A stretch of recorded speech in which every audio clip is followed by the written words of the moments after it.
Hello students, in this video we will see about classification of acids and bases. So उसमें concept है strong and weak acid, base and alkali. So first है strong acid. On dissolving in water, a strong acid dissociates almost completely. Water में add होने के बाद, dissolve होने के बाद एसिड ये क्या करते हैं, जो स्ट्रॉन्ग एसिड होते हैं वो पूरी तरह से मिक्स हो जाते हैं वाटर के अंदर and resulting aqueous solution contain mainly H plus ion, और वो मेनली क्या देंगे हमको, H प्लस आयन्स देंगे और कंसर्न्ड एसिडिक रेडिकल, और उनका एसिडिक रेडिकल भी देंगे, यानी कि जो पूरी तरह से डिसोशिएट हो जाते हैं और H प्लस आयन देते हैं उनको बोला जाता है स्ट्रॉन्ग एसिड, या Cl HBr HNO3 H2SO4 ये उसके एग्जाम्पल्स हैं। उसके बाद वीक एसिड, स्ट्रॉन्ग के अपोजिट वीक, ये पूरी तरह से स्ट्रॉन्ग एसिड पूरी तरह से वाटर में डिसोशिएट मिक्स हो जा रहा था, ये अब पूरी तरह से मिक्स नहीं होगा। Weak acid does not dissociate completely, weak acid ये पूरी तरह से कंप्लीटली डिसोशिएट नहीं होते और H प्लस आयन ही देंगे और एसिडिक रेडिकल ही देंगे, पर एसिडिक रेडिकल ये स्मॉल प्रोपोर्शन में देंगे, ठीक है।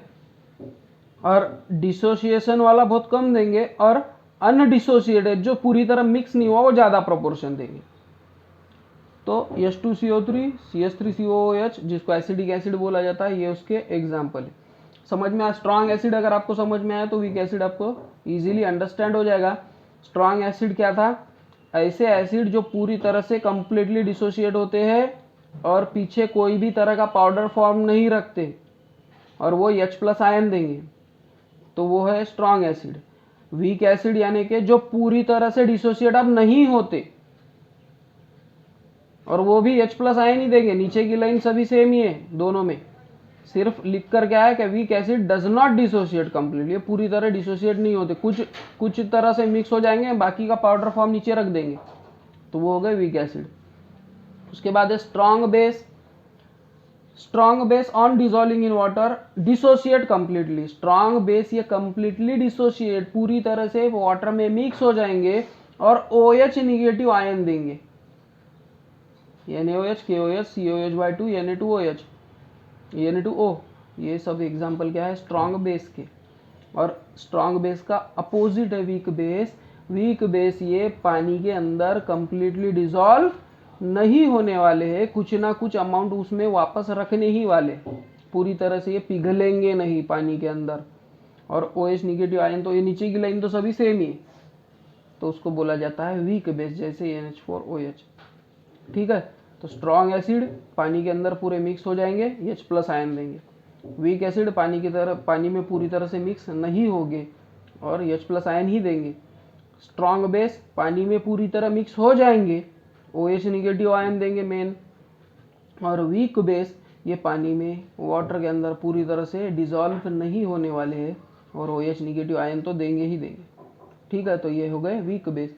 उसके बाद अल्कली। अल्कली मतलब बेस ही होता है, ऐसे बेस जो हाईली सोल्यूबल है वाटर के अंदर, इनको अल्कली बोला जाता है। सपोज स्ट्रॉन्ग बेस, जो भी स्ट्रॉन्ग बेस है उनको अल्कली कहा जाता है, ठीक है।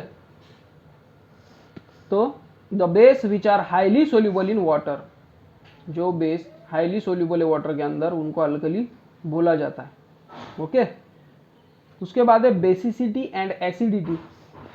तो बेसिसिटी एंड एसिडिटी में आपको एक वर्क देकर है कि H एसिड देकर है फर्स्ट लाइन में, और उसमें के H प्लस आयन कितने वो लिखना है 1 मॉलिक्यूल में। तो यहाँ पे H एक बार ही है तो 1 H 1 टाइम, H2 2 बार H है, H2 2 बार, H3 3 बार है, H3 3 टाइम्स, फिर CH3COH ये H 3 बार है और ये OH कंपाउंड में भी एक H आ गया 4 टाइम्स, ठीक है। तो इसके बाद है number of OH minus ions obtain from 1 molecule. एक मॉलिक्यूल में कितने OH मॉलिक्यूल्स प्रेजेंट है, तो OH 1 1, OH/2 2 2 3 3, और यहाँ पे OH 1 टाइम्स देकर है, ठीक है। तो इस पर से हमको डेफिनेशन मिलती है बेसिसिटी एंड एसिडिटी की। सो बेसिसिटी क्या है? The number of H plus ions so obtainable by the dissociation of one molecule of an acid is called basicity. हमेशा ये याद रखना चाहिए कि बेसिसिटी ये हमेशा एसिड की होती है, और उसमें से डिसॉल्व करने के बाद कितने H प्लस आयन मिलते हैं उसको बोला जाता है उसकी बेसिसिटी। जैसे कि पिछले चार्ट में हमने देखा है कि यहाँ पर H प्लस आयन कितना मिला 1, तो इसकी बेसिसिटी हो गई 1। बट यहाँ पे 3 मिले हमको, इसकी मतलब इसकी बेसिसिटी 3। इसकी बेसिसिटी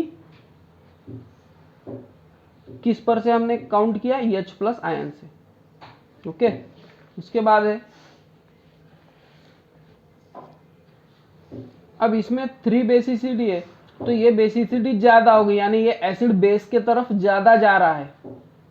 इसका मतलब ये एसिड कैसा है? वीक है।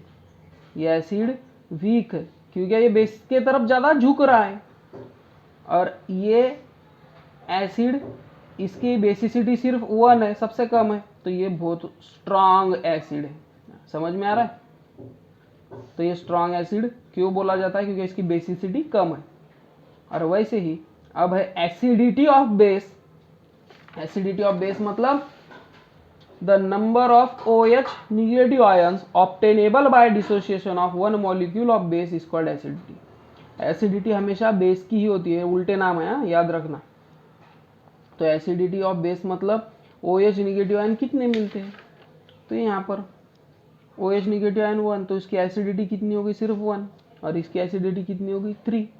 तो इसका मतलब ये जो FeOH/3 है, जिसमें OH आयन 3 मिले, तो ये एसिड के तरफ ज्यादा झुक रहा है।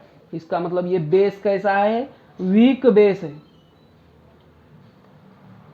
उसके बाद यहां पर देखो OH, यानी OH में OH एक ही बार है, तो इसकी एसिडिटी 1 हो गई। ये बेस की एसिडिटी 1 हो गई, तो एसिडिटी इसकी कम है, तो ये ज़्यादा स्ट्रॉन्ग बेस हो गया। ठीक है, तो ये वीडियो आप रिपीट करके देखेंगे, तो आप, मैं लाइंस रिपीट नहीं करता, आप इसको फिर से देख सकते हो, आपको इजीली समझ में आ जाएगा कि बेसिसिटी ऑफ एसिड और एसिडिटी ऑफ बेस ये क्या कंसेप्ट है। ओके, इसके बाद है concentration of acid and base, तो ये हम देखेंगे नेक्स्ट वीडियो में। Till then bye.